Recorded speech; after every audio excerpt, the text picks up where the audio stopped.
Oke, suara saya kedengeran nggak?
Oke, kita mulai ya.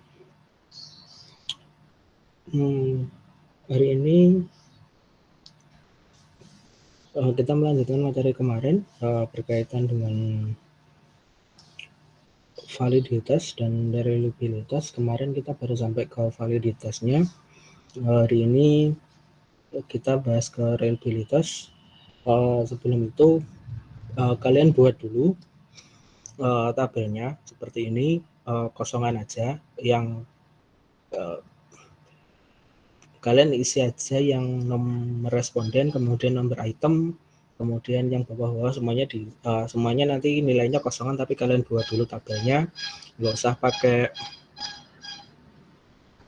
usah diwarnai juga nggak apa-apa, yang penting dibuat dulu. Saya tunggu.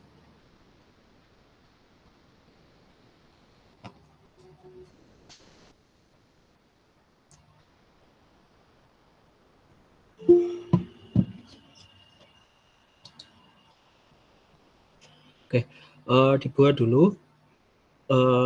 Nanti kita mulai ngerjakan jam 3.35 ya. Jadi saya kasih waktu 15 menit untuk membuat tabel ini. Nanti setelah itu kita kerjakan tabelnya. Silahkan.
Udah belum?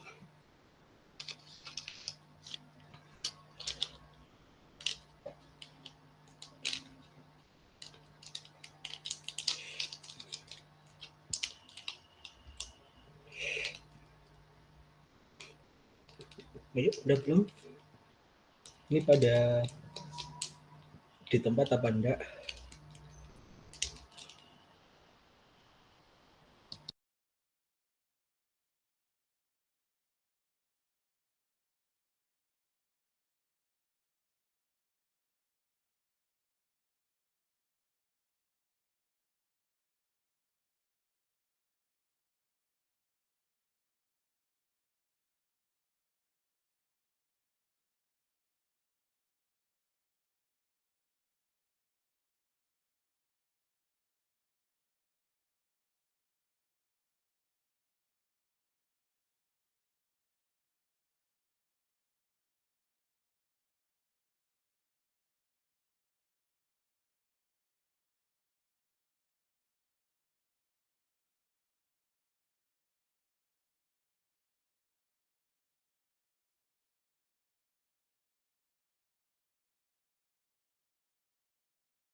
Pak, izin bertanya.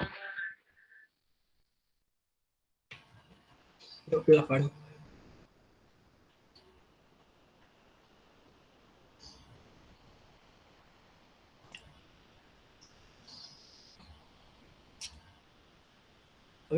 Apa tadi yang mau tanya? Untuk number of items itu nomor 3-nya nggak ada, Pak. Oke, nomor 3, kalian ya di validitas kemarin, valid apa enggak?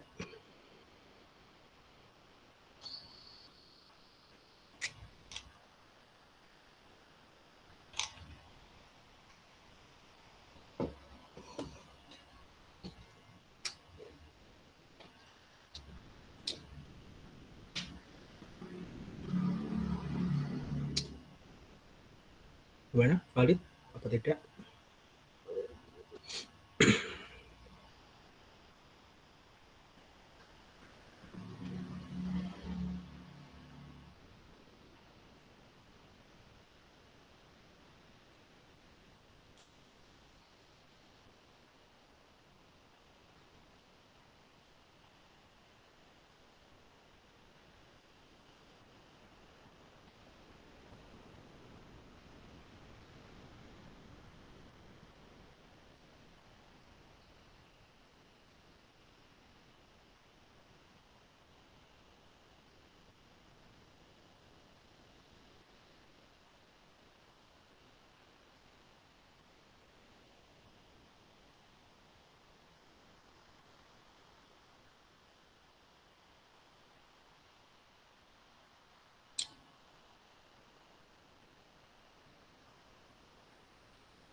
Oke, saya jelaskan dulu ya.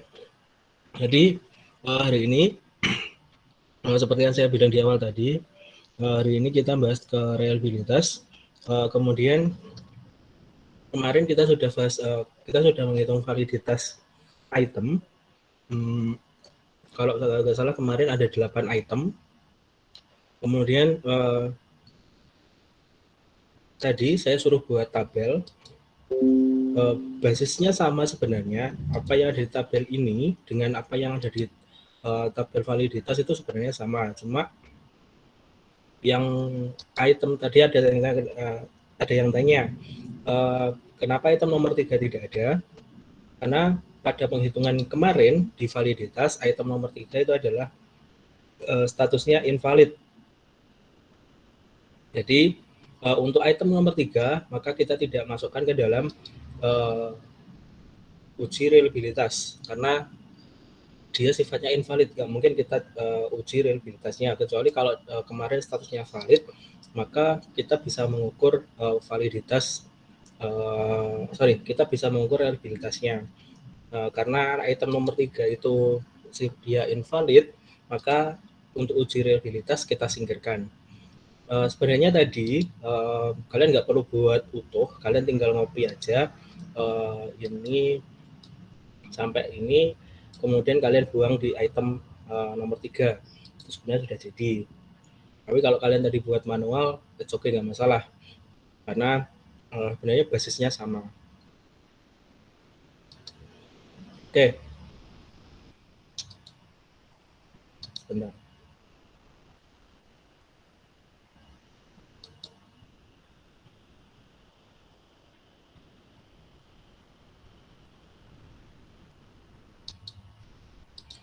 Oke, kemudian yang kolom I sampai L sedikit ada tambahan. Kalau kemarin cuma X besar T sama X kecil T kemudian X T kuadrat, di sini ada dua, ada X besar T kemudian ada X besar kuadrat T, kemudian ada X kecil T, kemudian ada X T kuadrat yang kecil. Kemudian yang bawah ada tambahan di bawah min XT, kalau yang di validitas itu di bawah min XT adalah RO sama RT. Kalau di sini ada PQ. Nanti untuk penghitungannya langsung dijadikan satu di kolom hijau ini yang saya blok. Jadi nanti semuanya ini dihitung ke dalam satu rumus ini.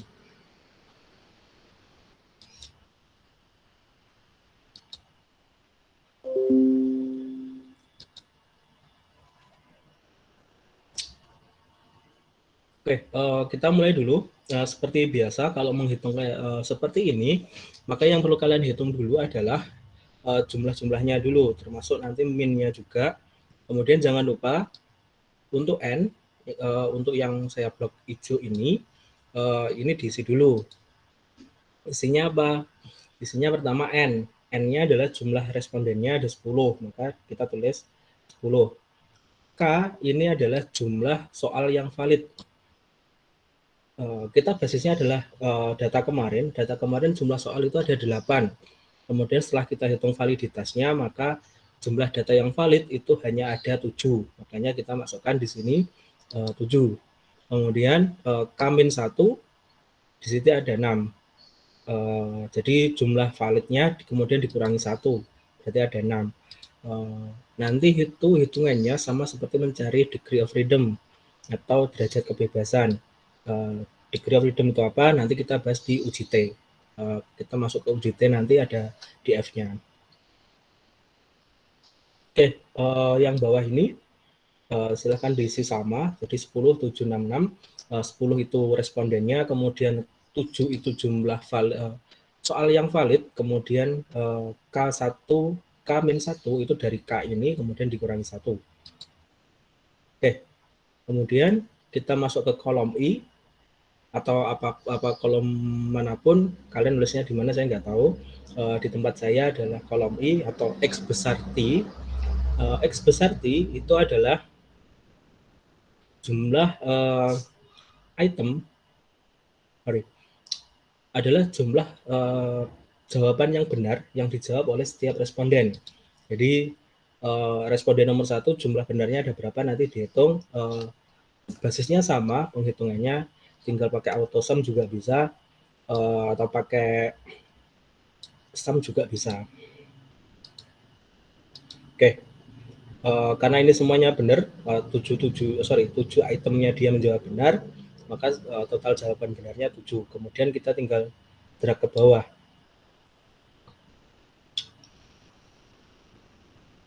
Oke, kalian jangan lihat yang kolom 18 sampai 20 ya, karena Ini kalau ini saya isi, otomatis yang ke bawah ini juga nanti keisi.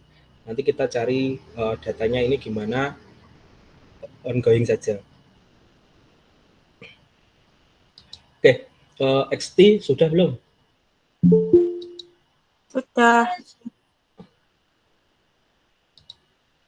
Oke, kalau sudah, next kita masuk ke X kuadrati. Ini tinggal dikuadratkan saja. Jadi nilai di kolom I ini, 7 ini tinggal dikuadratkan. Sama nanti ke bawah tinggal dikuadratkan saja. Caranya sama seperti kemarin, tinggal ini I3 dikalikan I3, gitu aja. Udah yang paling cepat. Tinggal sisanya kita drag ke bawah, selesai.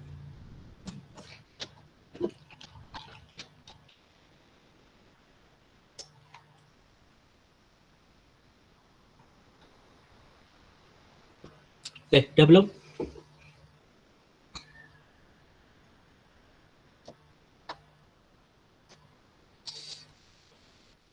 Gimana Pak tadi Pak? Yang mana? Yang barusan. Yang barusan Pak. Yang X kuadrati itu tinggal dikuadratkan. Yang kolom I3, di punya saya I3 ya. Saya nggak tahu di punya kalian kolom berapa, itu dikuadratkan. Jadi tinggal I3 dikali I3.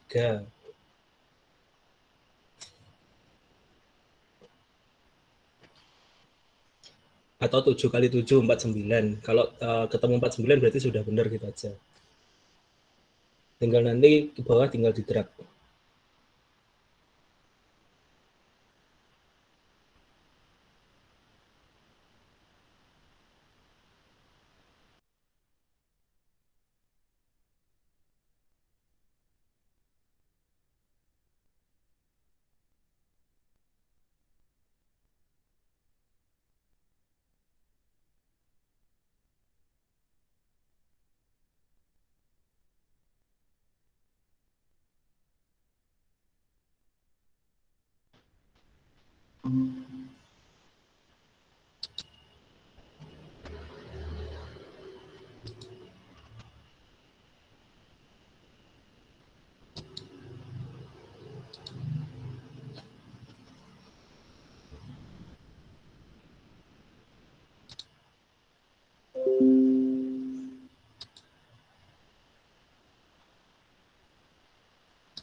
Kalau sudah, tinggal dihitung sigma X-nya yang I3 sampai I12, dihitung jumlahnya berapa, kemudian yang J3 sampai J12 dihitung jumlahnya ada berapa.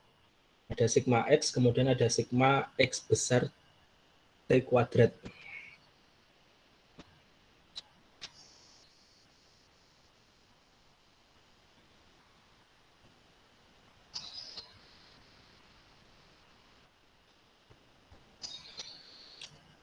Tinggal dijumlahkan, bentar doang gitu.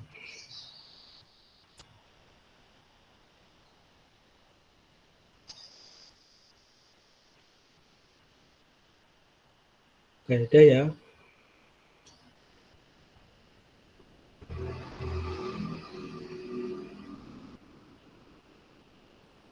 Ya, udah belum? Diam.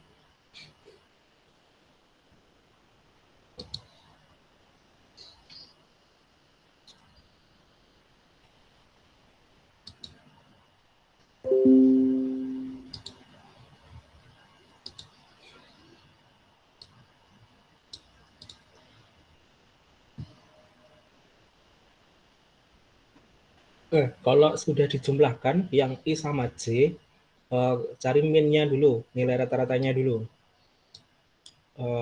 min itu didapat dari I13. Jadi totalnya ini yang ada di I13 dari total jawaban benar dari semua responden dibagi dengan jumlah dibagi jumlah n-nya. Jadi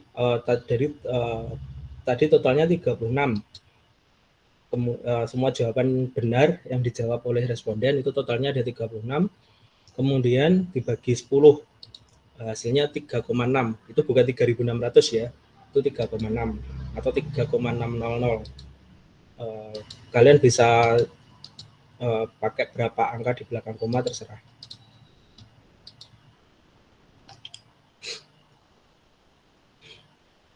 Oke, ada yang ketinggalan nggak? Kalau nggak saya lanjutkan terus ini.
Kalau nggak ada yang ketinggalan atau nggak ada yang ditanyakan, saya lanjutkan. Kita masuk ke kolom K.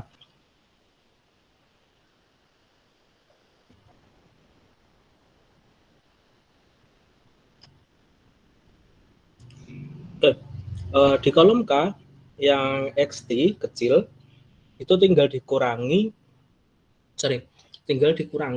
antara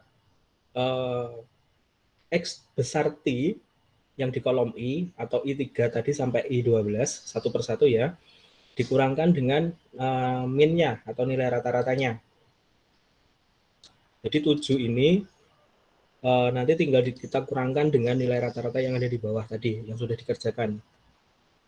Jadi I3 kemudian dikurangi min-nya yang di bawah.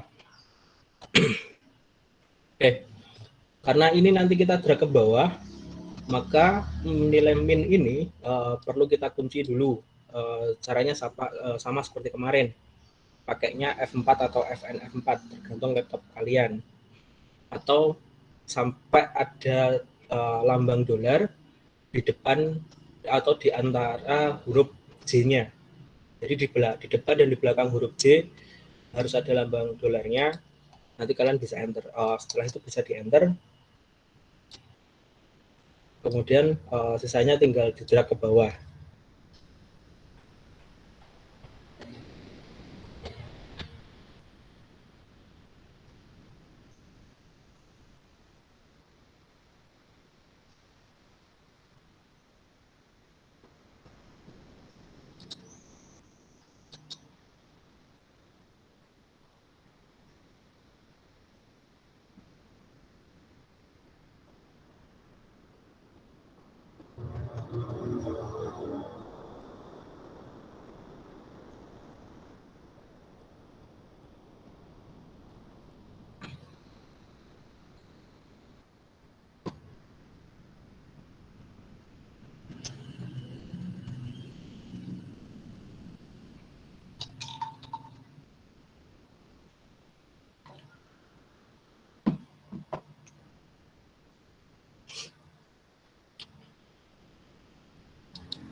Oke, next ya.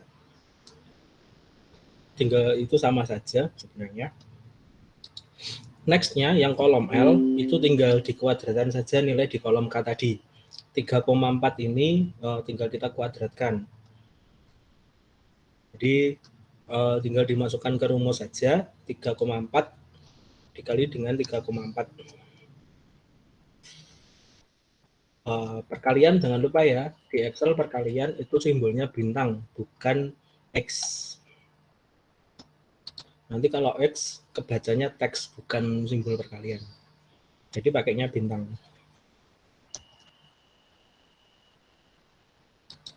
Jadi tinggal K3 ini nanti dikalikan K3, sisanya tinggal kita drag ke bawah.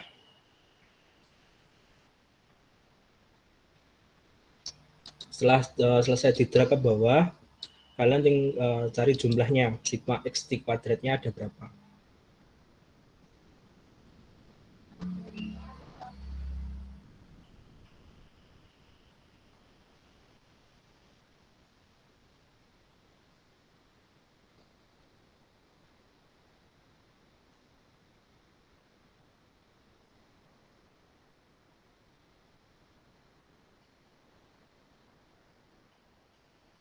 Oke, sampai sini dulu.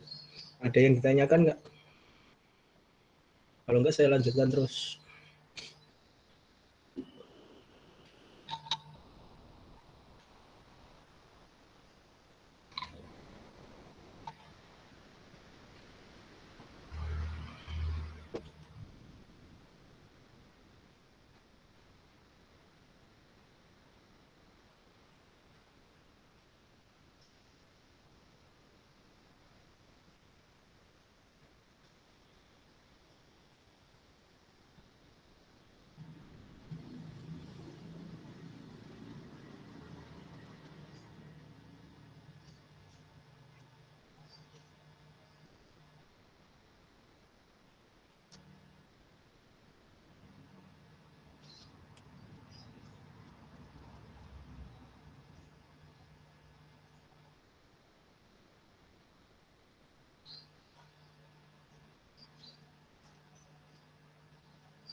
Nggak ada yang ditanyakan?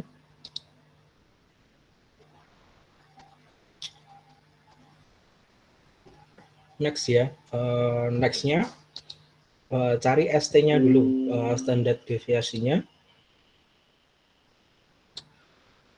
Standar deviasi rumusnya sama, square root L13 atau jumlahnya tadi ini, L13-nya ini kemudian dibagi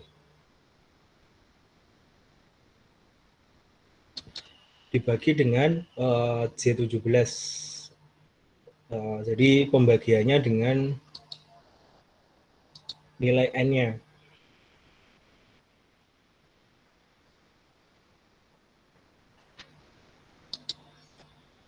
Jadi standar deviasi akar kuadrat dari L13 ini atau jumlah dari X3 kuadrat kecil tadi dibagi dengan jumlah N-nya.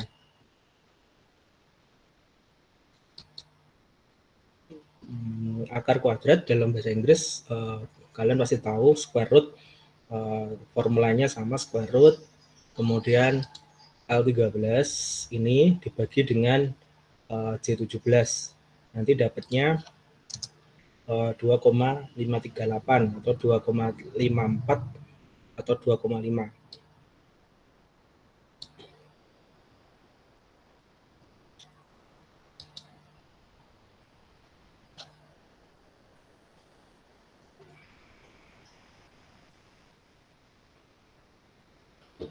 Oke, setelah ini kita masuk ke mulai baris ke-13 sampai baris ke-20. Jadi setelah kolom I sampai L ini selesai, kita masuk ke baris 13 sampai baris ke-20. Untuk baris 13 dan 14 ini basisnya sama seperti kemarin. Jadi jumlah benar itu tinggal ini saja, kita sum saja, otomatis dia nanti kehitung. Sum B3 sampai B12, di total dapatnya berapa, kemudian kita drag ke samping. Jadi item nomor 1 dari 10 orang yang menjawab benar ada 6 orang, dan seterusnya. Item nomor 2 yang menjawab benar ada 3 orang, dan seterusnya. Kemudian jumlah salah tinggal dikurangi antara jumlah respondennya dikurangi dengan jumlah jawaban benar. Maka itu nanti ketemu jumlah salahnya berapa. Jadi kalau item nomor 1 itu yang jawab ada 10 orang, kemudian yang jawab benar itu ada 6, otomatis yang menjawab salah berarti ada 4. Jadi tinggal dikurangi jumlah yang menjawab benar, jumlah responden dikurangi dengan jumlah yang menjawab benar. Nanti ke samping tinggal di drag saja.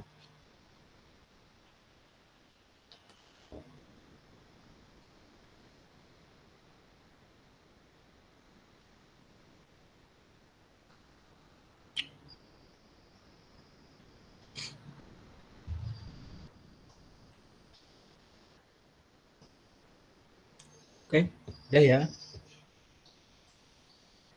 Kalau ada yang bingung atau ketinggalan, ngomong aja. Nanti biar saya ulangi. Kalau kalian nggak ada yang respon, berarti saya anggap bisa mengikuti ya.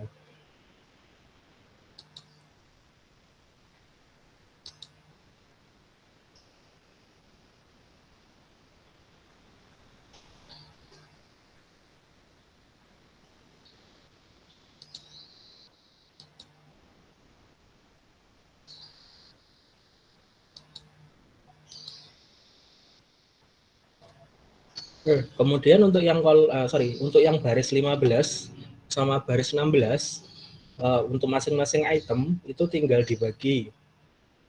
Pembagiannya yaitu B13. B13 ini kalau P ya, B13 dibagi dengan N-nya. N-nya jangan lupa untuk dikunci dulu pakai F4 atau Fn F4, tergantung sekali lagi tergantung laptop kalian pakainya apa, atau enggak kalau kalian mau nulis manual di antara huruf J di depan atau di depan dan di belakang huruf J ada simbol dolar. Jadi jumlah benar dibagi dengan N itu nanti masuknya di baris P atau baris nomor 15. Tinggal di enter, kemudian silahkan di drag ke samping sampai item nomor 8. Kemudian untuk yang Q, caranya sama. Q itu tinggal dibagi antara jumlah salah dibagi dengan jumlah N-nya, total N-nya. Jadi di sini jumlah salahnya ada 4, atau jumlah responden yang menjawab salah itu ada 4 orang, kemudian dibagi dengan 10. Karena ini kita drag ke samping, karena kalau kalian tulis manual nggak masalah. Kalau pakai cara seperti ini, jangan lupa seperti biasa dikunci dulu. Setelah itu kalian enter, kemudian tinggal kalian drag ke samping sampai item nomor 8.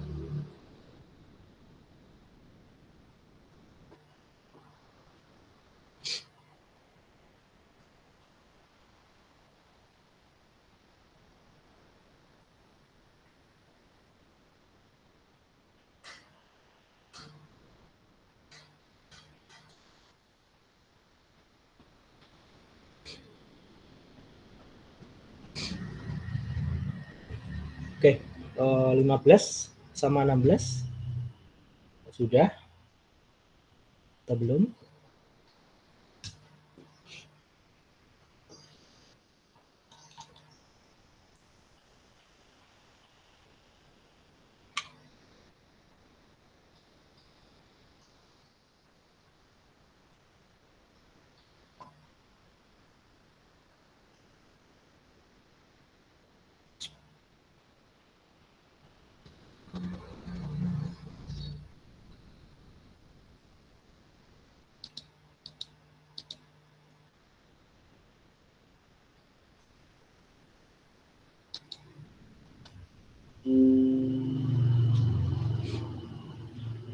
Oke, 13, 14, 15, 16, udah ya. Terakhir kita sampai Q. Kemudian untuk yang ST atau standar deviasi, kalian copy saja tadi nilai ST di kolom K16 atau yang 2,538, kalian kopikan ke sini. Atau sebenarnya ini nggak usah kalian copy juga nggak masalah sih. Jadi terserah mau di copy juga nggak apa-apa. Ini dikopikan ke sini juga nggak apa-apa, kalian nggak copy juga nggak apa-apa. Jadi it's free, bebas.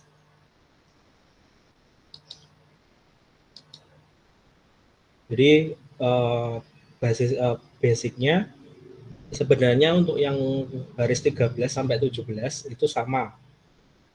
13 sampai 19 itu nanti sama dengan yang kalian hitung di validitas.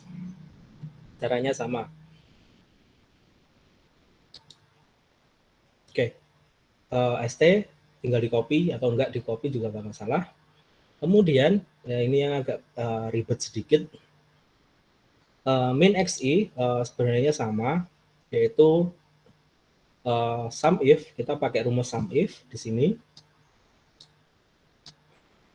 Kemudian range-nya itu kita ambil yang B3 sampai B12 atau responden nomor 1 sampai 12 di item nomor 1. Responden nomor 1 sampai 10 di item nomor 1. Jadi letaknya di sini B3 sampai B12. Kemudian kriterianya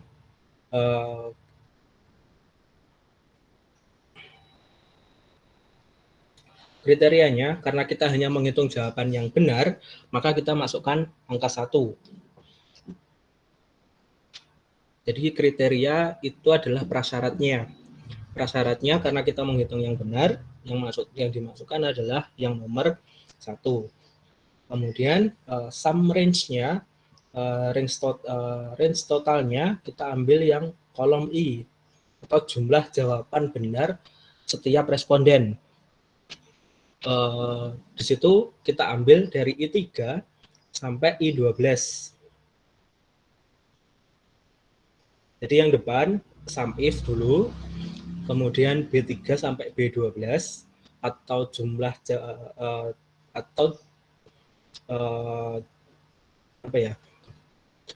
jumlah jawaban di item nomor 1 yang dijawab oleh responden nomor 1 sampai 10.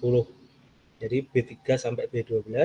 Kemudian kriterianya karena kita menghitung jumlah jawaban karena kita menghitung jawaban yang benar, maka kriterianya adalah 1. Kemudian sum range-nya kita ambil di kolom I3 sampai I12. Kemudian di dalam kurung semua ya. Jangan lupa I3 sampai I3 sampai I12 kalian kunci. Jadi di antara atau di depan dan di belakang huruf I harus ada simbol dolarnya. Kalau sudah dikunci semua, kemudian tinggal kita bagi dengan jumlah jawaban benar atau B13 di sini. Jadi ini B3 sampai B12, kemudian masukkan angka 1, kemudian I3 sampai I12 dikunci, kemudian ditutup dikurungi, kemudian setelah itu dibagi 13. Maka nanti dapatnya tuh.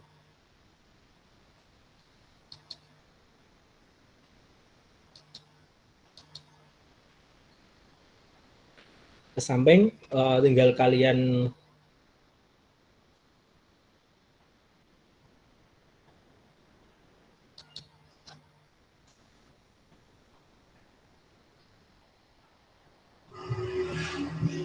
Boleh diulang, Pak? Yang mana? Yang min XI. Min XI.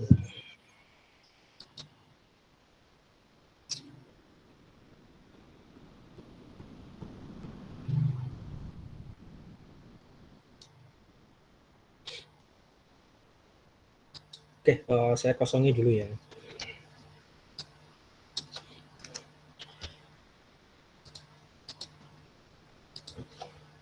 min XI, kemudian masukkan rumus sum if,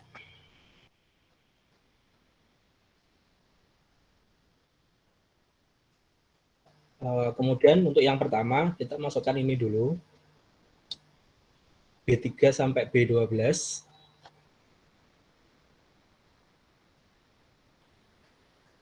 kemudian koma atau titik koma, tergantung di punya kalian.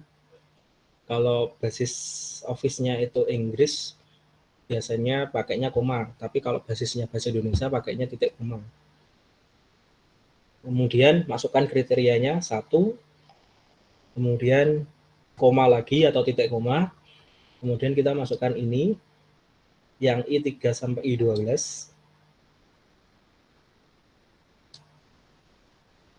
Oke, yang I3 sampai F12, I3 sampai I12 kita kunci.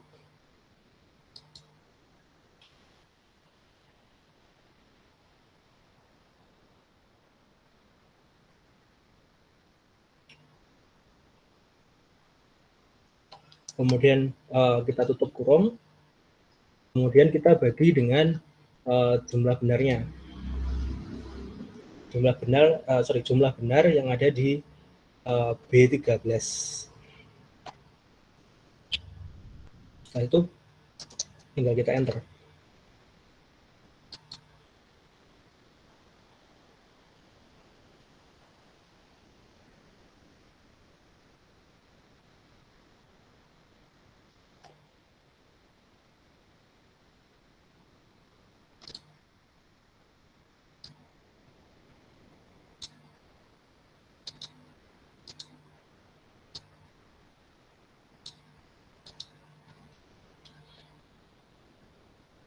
Kalau sudah di enter, tinggal di drag ke samping sampai kolom sampai kolom H.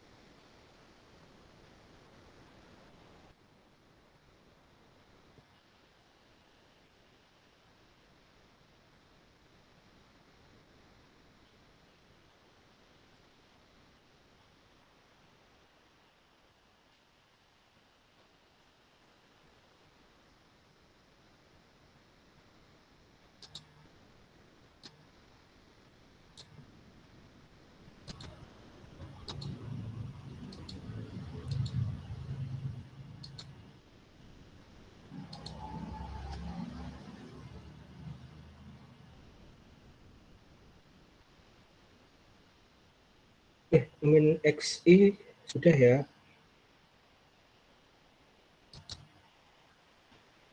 Kemudian min XT ini sama, tinggal di copy yang ada di kolom J16.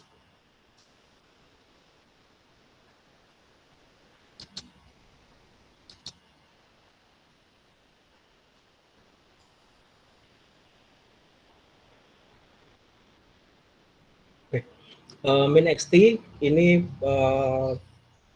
free ya, bisa kalian masukkan nanti, atau kalian hapus juga nggak apa-apa, karena ini isinya sama dengan apa yang ada di kolom J16.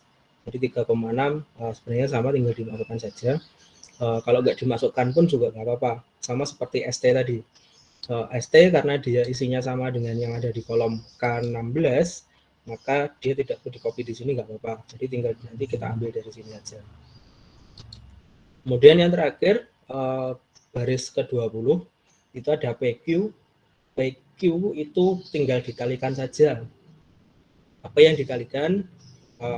Kalau ada simbol seperti ini, maka dia pakainya fungsi perkalian, dan yang dikalikan itu adalah yang ada di yang ada di baris 15 dan 16. Jadi 0,6 dikali dengan 0,4. Jadi B15 dikali dengan B16 hasilnya 0,24. Sama kalau sama dengan perkalian 6 kali 4, tinggal di depannya ditambah 0 saja, 0, saja. Oke, jadi setelah dikalikan tinggal di drag ke samping, nanti hasilnya pasti sama.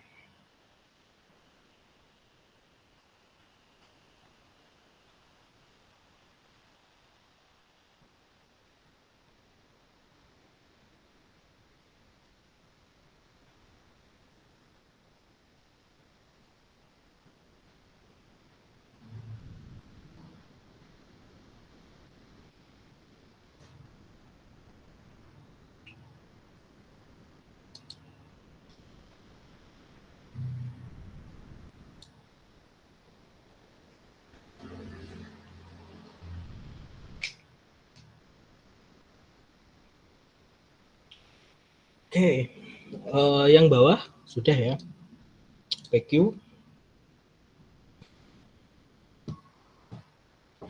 Oke, kalau sudah PQ ini yang baris 20, mulai dari item nomor 1 sampai item nomor 8, di situ ada 7 item, karena tadi yang nomor 3 sudah tidak ada, karena datanya invalid. Kita cari jumlahnya atau totalnya. Jadi 0,24 ditambah 0,210 sampai ditambah 0,24 yang terakhir. Maka hasilnya adalah ini, sigma PQ. Sigma PQ ini dapatnya dari, yaitu tadi, hasil penjumlahan dari perkalian PQ dari item nomor 1 sampai item nomor 8. Dapatnya adalah 1,660 atau 1,66. Itu sigma PQ-nya.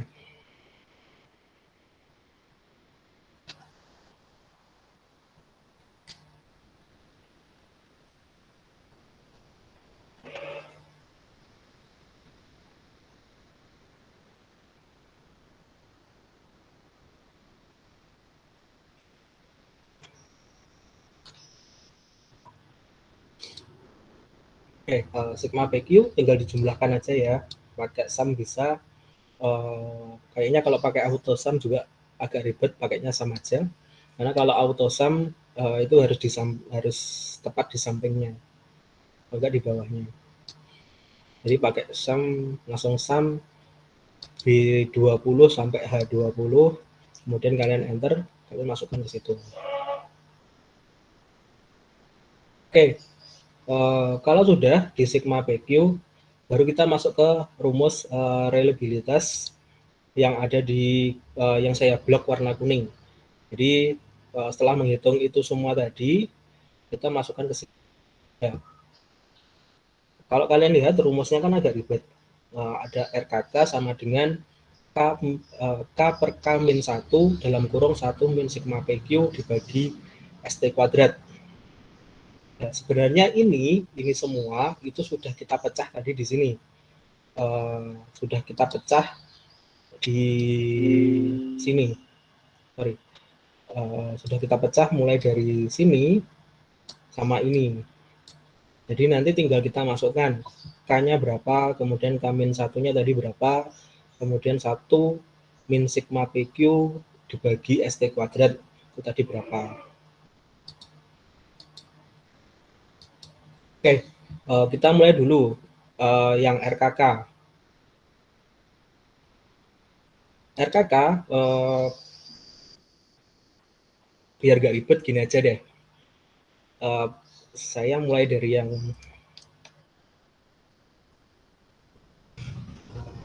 ini. Pertama sama dengan, kemudian kalian bisa tulis sum, bisa enggak, terserah, saya enggak pakai. Jadi langsung buka kurung, kemudian di situ kita lihat rumusnya. Rumusnya itu K, yang pertama dulu yang depan ya, K dibagi K min 1. K kita sudah dapat jumlah soal yang valid tadi, jumlahnya ada 7.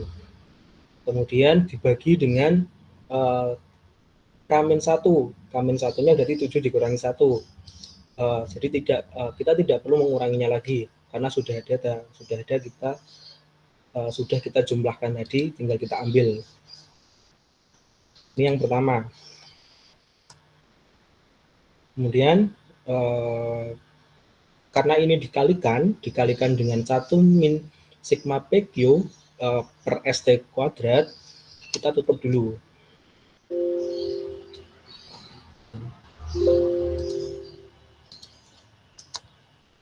Kita tutup dulu. Kemudian kita kalikan simbol perkalian pakai bintang. Kemudian kita buka kurung lagi. Di situ rumusnya 1 kan, 1 min, maka kita masukkan 1. Kemudian dikurangi sama rumusnya dikurangi. Kemudian sigma PQ dibagi ST kuadrat. Kita buka kurung lagi, masukkan sigma PQ. Sigma PQ 1,66. Kalau sudah, dibagi dengan ST kuadrat. ST kuadrat di sini 6,44. Kemudian kita tutup.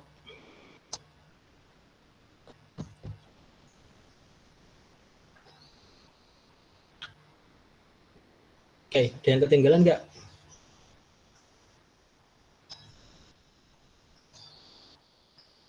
Atau ada yang sudah ketemu, dapatnya berapa?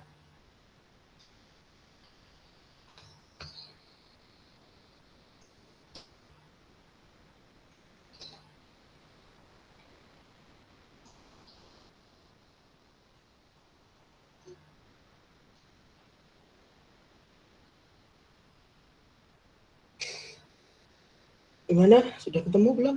Dapat berapa? 0,866, Pak. Oke. 0,866.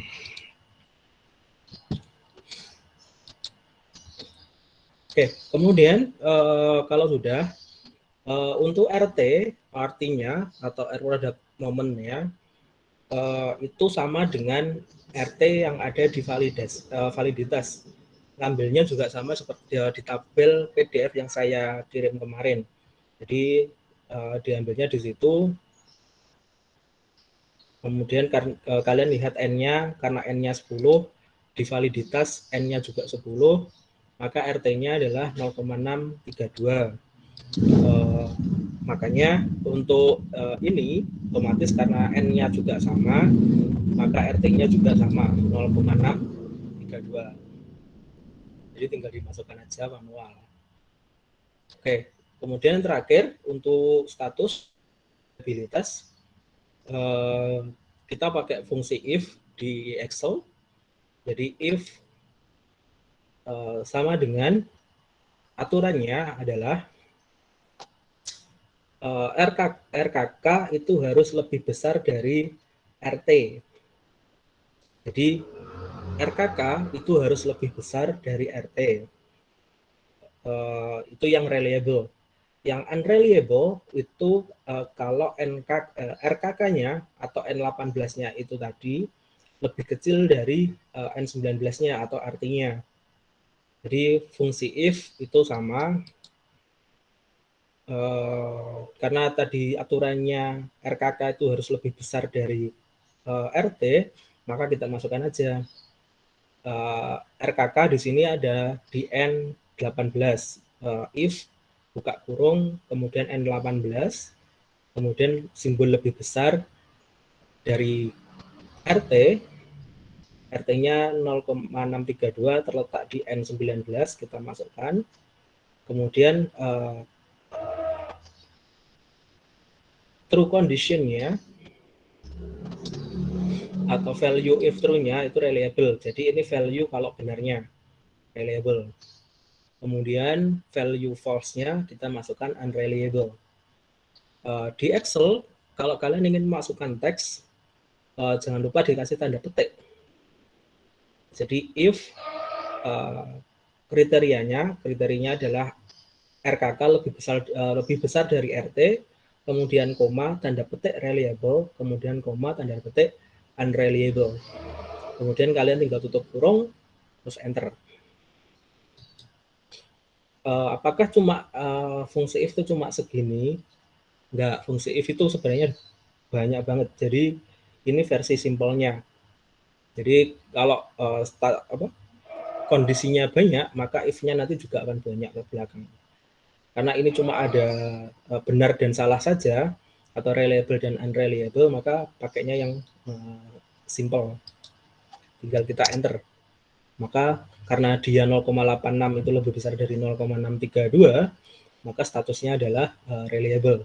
Jadi soal ini, item ini, instrumen ini, itu reliable untuk dijadikan instrumen penelitian atau sebagai butir soal. Terlepas dari tadi hanya ada satu item yang invalid. Nah, item yang invalid ini, yang kolom yang validitas kemarin, itu bisa dihapus atau bisa diganti. Oke, itu reliabilitas, kemudian validitas juga sudah selesai. So, sampai sini ada yang ketinggalan nggak? Atau sudah semua?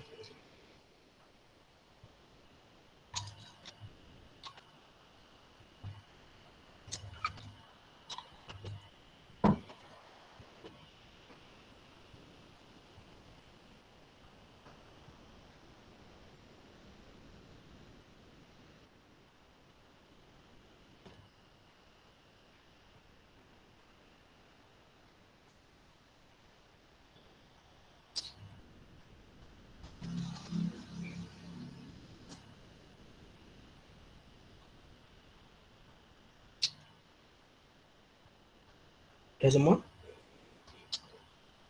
Sudah, Pak.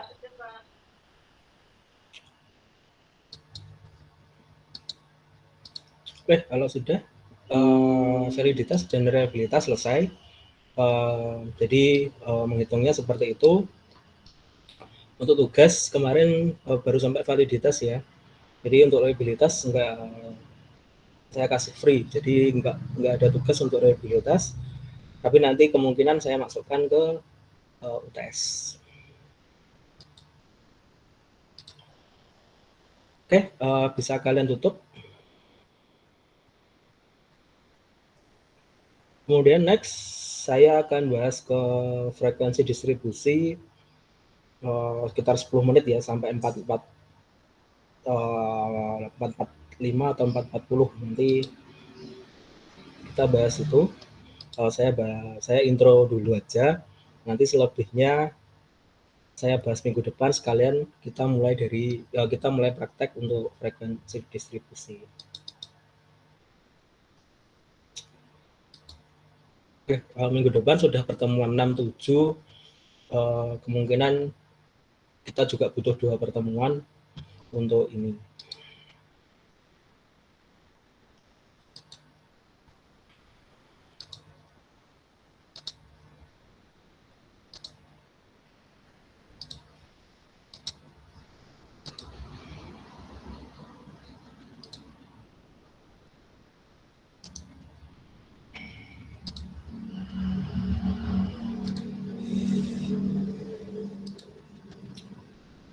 Oke, presensi ada di kolom chat ya. Silahkan diisi dulu, nggak apa-apa sambil nunggu.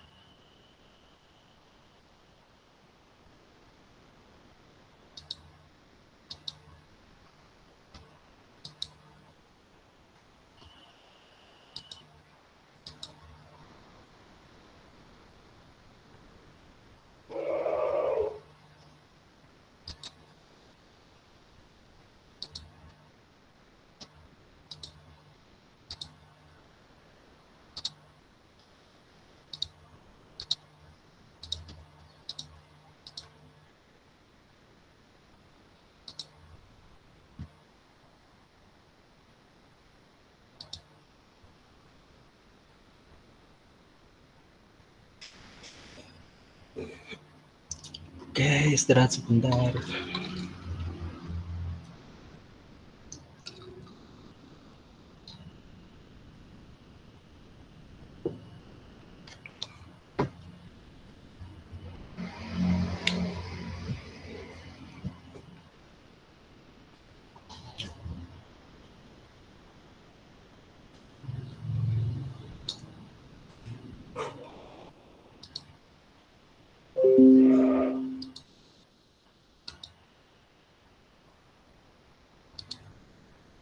Oke, kita lanjutkan di statistik deskriptif.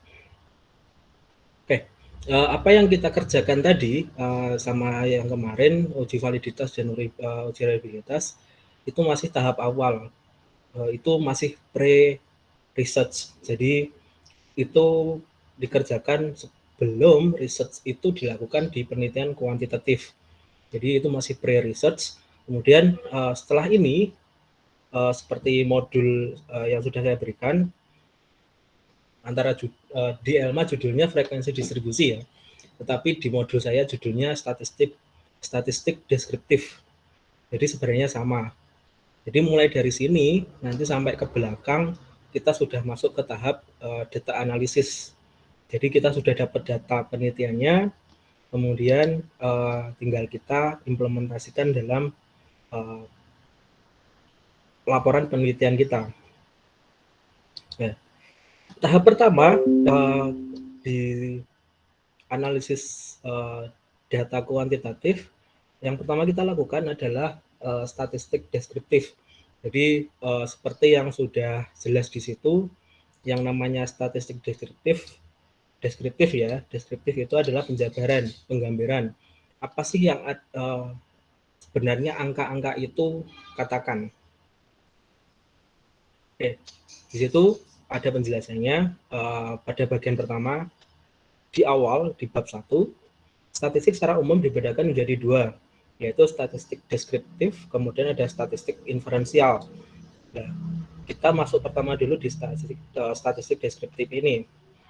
Pada bagian ini akan dijelaskan lebih dahulu tentang deskriptif ini, dapat diartikan sebagai sebuah analisis statistik yang digunakan untuk mendeskripsikan atau memberi gambaran tentang data hasil penelitian yang telah diperoleh. Jadi hanya untuk menggambarkan data itu sepertinya seperti apa. Kemudian menurut Sugiono atau Prof. Sugiono,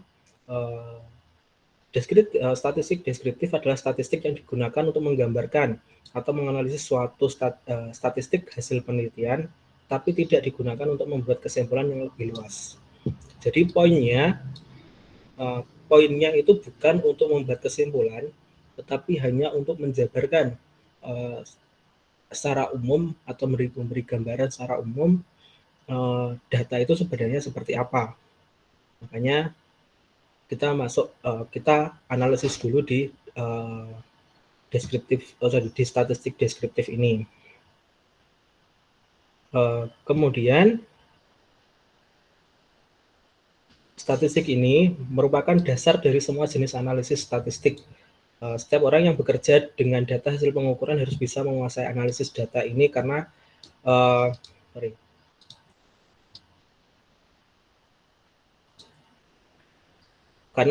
analisis ini berfokus pada manajemen, penyajian, dan klasifikasi data, sehingga data yang diperoleh menarik dan bisa dipahami dan memberikan makna yang lebih pada pengguna data.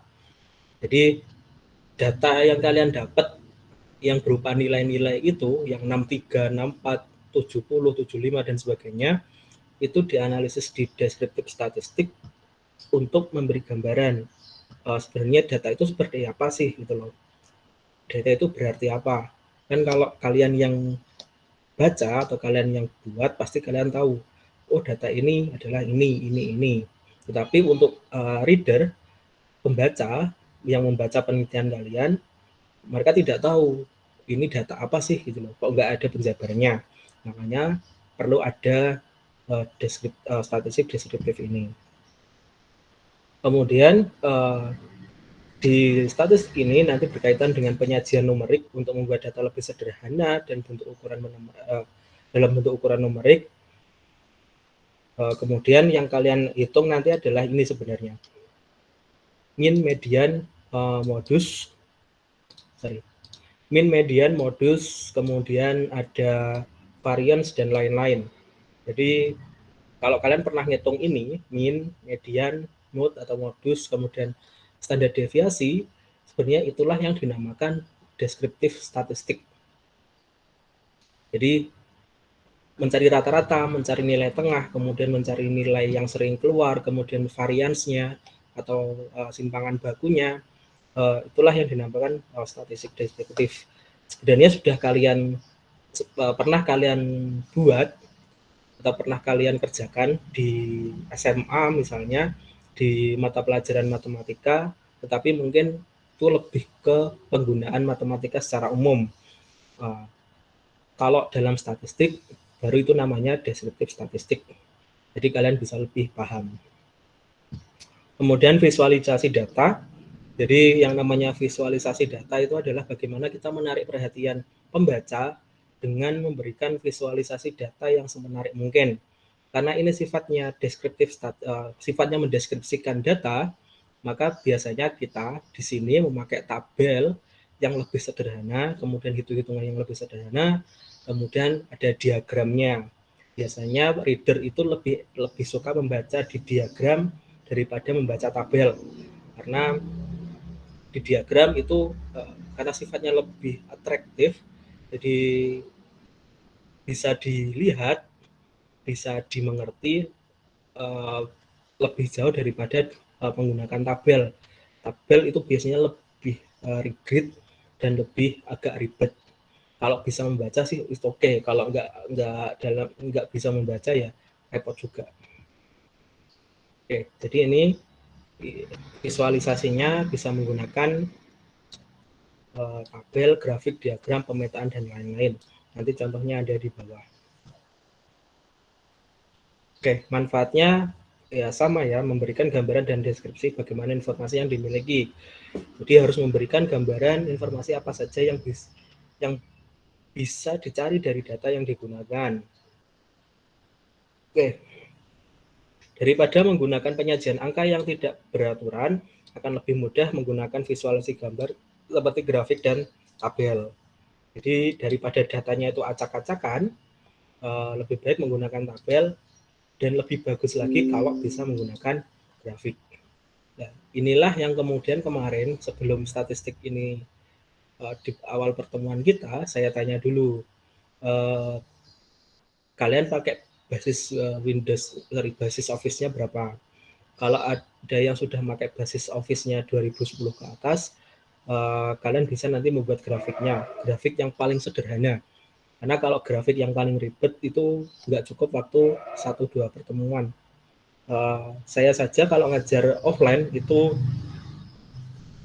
butuh 3 pertemuan untuk sampai ke grafiknya. Tapi karena ini online juga, dan minggu depan sudah pertemuan ke-6 dan 7, jadi mungkin grafiknya nanti saya kasih yang paling sederhana. Kemudian manfaat yang kedua adalah menjelaskan karakteristik sebuah data. Statistik deskriptif juga bisa digunakan untuk memberikan karakteristik tentang data yang digunakan. Jadi data karakteristiknya apa? Ya tadi minnya berapa, kemudian mediannya berapa, kemudian moodnya berapa, kemudian variansnya gimana, simpangannya gimana, itulah yang nanti kita pelajari. Oke. Kemudian ada 2 jenis pengukuran dalam deskriptif statistik. Pertama pengukuran ukuran pemusatan, kemudian ada keragaman. Pemusatan adalah metode paling lazim dan paling sering digunakan dalam statistik deskriptif. Metode ini menjelaskan kondisi dua data di titik pusat. Meskipun terpusat, pusat data yang diperoleh belum tentu berada di nilai tengah karena karakteristik tiap-tiap data tentu berbeda. Jadi ini pemusatan, tadi yang kita bicarakan min, median, modus itu namanya pemusatan. Karena yang kita ambil adalah pusat-pusatnya. Minnya berapa, kemudian mediannya berapa, modusnya berapa. Tapi poinnya, yang namanya nilai pusat itu tidak selalu berada di tengah. Bisa saja mediannya, meskipun dia namanya nilai tengah, bisa saja dia terletak di depan. Bisa juga dia terletak di belakang. Modus itu juga sama, atau nilai yang paling sering muncul. Bisa letaknya di depan, di tengah, dan di belakang. Jadi meskipun namanya pemusatan, sekali lagi ya, meskipun namanya ukuran pemusatan, belum tentu nilainya berada di tengah. Persis di tengah itu belum tentu. Jadi nanti kita bisa lihat ketika hasil pengukuran itu diperoleh. Kemudian ada ukuran keragaman, merupakan ukuran untuk menyajikan sebaran dari sebuah data yang kita miliki. Hal ini memungkinkan kita untuk mengukur sejauh mana sebaran data yang digunakan terhadap ukuran pemusatannya. Bila sebaran data rendah, maka data tersebut tidak jauh dari pusat dan sebaliknya. Jadi kalau yang tadi pemusatan, yang kita cari adalah 3 poin ini, kemudian ada keragaman. Keragaman itu ada range, rentangnya, selisih yang diperoleh dari nilai terbesar dengan nilai terkecil. Kemudian ada kuartil, kalau kalian di SMA pernah dapat, jadi kuartil 1, kuartil 2, kuartil 3, kuartil 4. Jadi kalau ada 100 data, maka kita bagi menjadi 4. 25% pertama, 25% kedua, 25% ketiga, dan 25% terakhir. Oke, kemudian kuartil itu juga nanti ada 3, ada 4 juga ada 3. Pemecahannya bisa 4 bagian, perhitungannya itu bisa dipecah menjadi 3 bagian saja, yaitu kuartil 1 atau kuartil bawah itu 25%. Jadi data nomor 1 sampai data nomor 25, kemudian Q2 itu data nomor 25 sampai data nomor 26 sampai data nomor 75. Jadi ada 50% data. Kemudian kuartil 3 itu 25%. Jadi nomor 76 sampai nomor 100. Gambarannya seperti itu. Oke, untuk kuartil 2 itu bahasa umumnya yang sering digunakan adalah median, nilai tengahnya. Kemudian ada persentil, ukuran penyebaran data yang menjadi 100 bagian, kemudian desil 10 bagian, kemudian variance, sebarannya, kemudian standar deviasi, sebaran data terhadap rata-rata. Berbeda dengan variance, standar deviasi lebih menggambarkan sebaran data terhadap nilai rata-rata karena nilai yang dihasilkan lebih kecil. Kalau variance itu merupakan seberapa jauh menyebar dari data rata-ratanya. Semakin kecil nilai variance-nya, maka nilai yang didapatkan sangat besar. Tetapi nilai ini tidak bisa menggambarkan bagaimana sebaran data yang sebenarnya terhadap rata-rata. Nanti 2 ini akan kalian ketahui ketika sudah menghitung frekuensi distribusi. Polanya seperti apa, nanti itu yang akan kalian pelajari. Oke, untuk yang ke bawah, frekuensi distribusi dan seterusnya, nanti saya sambung minggu depan saja.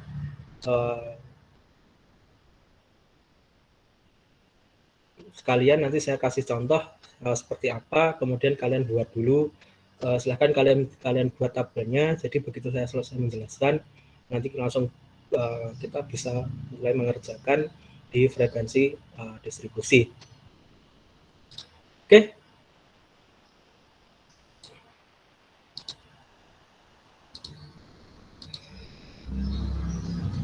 Oke, mungkin itu dulu untuk materi hari ini tentang lanjutan dari reliabilitas dan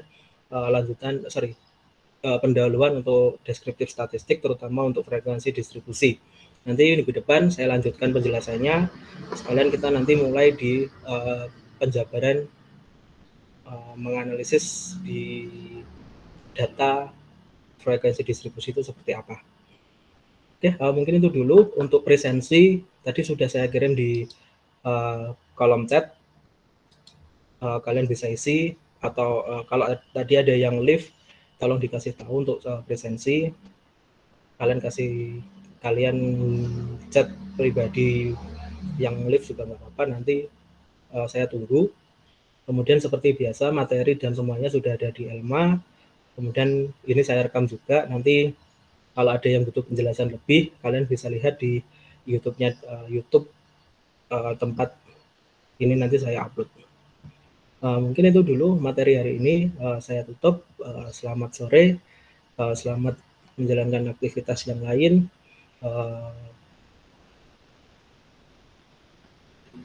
Kemudian untuk hari ini tidak ada tugas.